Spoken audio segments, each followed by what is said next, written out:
It is always such a pleasure to be at Missouri S&T, and I was reflecting coming here yesterday that in the last 24 months, they've broken ground in at least 4 new buildings, changed the entrance to the university, identified new innovative degree programs, became a national voice on critical mineral shortage and how it can be addressed, championed to be the only rural tech hub in the country, and are creating new industry partners as part of becoming the manufacturing hub of Missouri. That's on top of cutting-edge research, a dynamic student life experience, well-known student outcome programs.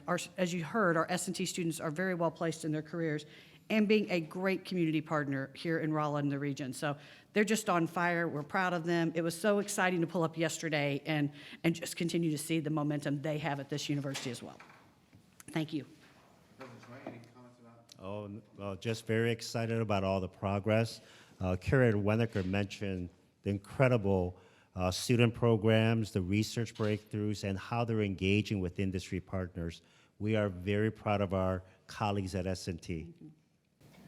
All right, Michael. You. You know who I am, so I won't even introduce myself. I wanted to first ask about MU Healthcare. Sounds like they've got an important fiscal year coming up to kind of rebound and make sure that they don't go too far under budget and that their cash flow doesn't get too low. I wonder if you could just speak to your level of concern about MU Healthcare with just 127 days of cash on hand projected for this fiscal year, and what you'd like to see from that area of the university in this next year. Go first, and I'll follow. Yeah, so MU Healthcare is operating at a very high level, but they're also facing the trends that are occurring in healthcare, including higher supply costs, payments from the payers, as well as the integration with CAP region. We knew that that was going to be challenging, given that you're bringing 2 health systems together into one entity. And we did that in the midst of the pandemic. And so we know that those are challenges that we are going to be overcoming. But with the leadership of Rick Ransom, who is the CEO, I am confident that they have not only the revenue growth strategies, but also expense cuts so that we can have better financial performance. But keep in mind, we have 127 days of cash on hand. There are many health systems that are not at the level that we are, and we are increasing the cash on hand in the months ahead. So we're confident that we're going to navigate this difficult situation and come out stronger the other end. Is there a number of days that you would say is comfortable? I've heard 200 in the past. Is that still a date? 200 is a number that we're comfortable with, and our goal is to increase it to 200 days. And with the opening of the Children's Tower and the Birthing Center, we're going to have so much more capacity. And so we feel confident that in the coming year, we're going to be getting up to that level. We're going to work really hard to achieve that.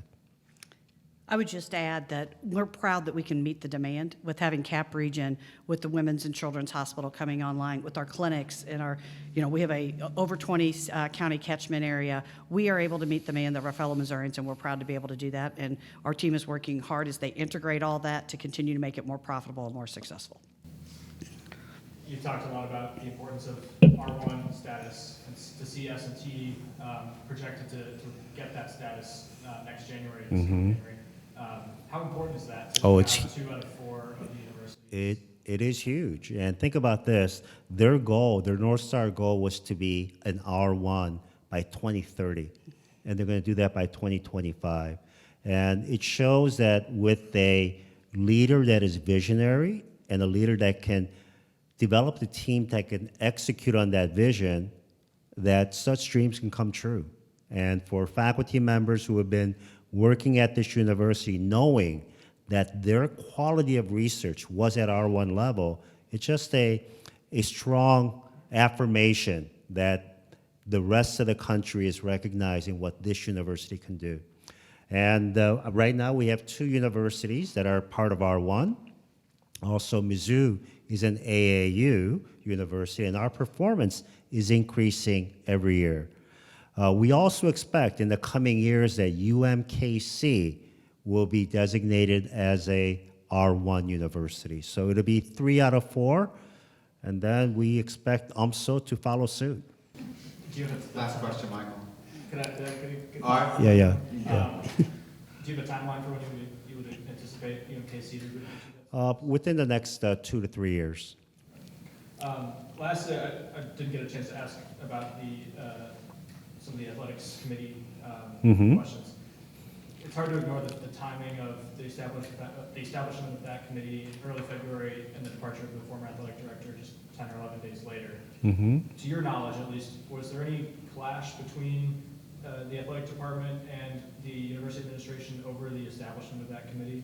And if so, did it make you rethink establishing it, or the way that you went about establishing it? No, and how someone chooses to stay or leave a job is certainly a question you should ask them directly. We are appreciative of all the great work Desiree did, and wish her well. But no, we do not believe the committee had any bearing on that. But thank you. So as Curator Blitz mentioned, many universities have oversight of athletics because of its importance as a important marketing arm for the university. It's the front porch for many universities like ours. And given that the landscape of collegiate athletics, especially for Division I and the Power Four group of universities, it's going to take a lot more effort from the administration and the board to ensure that we have sufficient and necessary investments, but also oversight to ensure that those investments are leveraging the level of success that we expect at the university. And so the committee will do their important work of having that oversight going forward.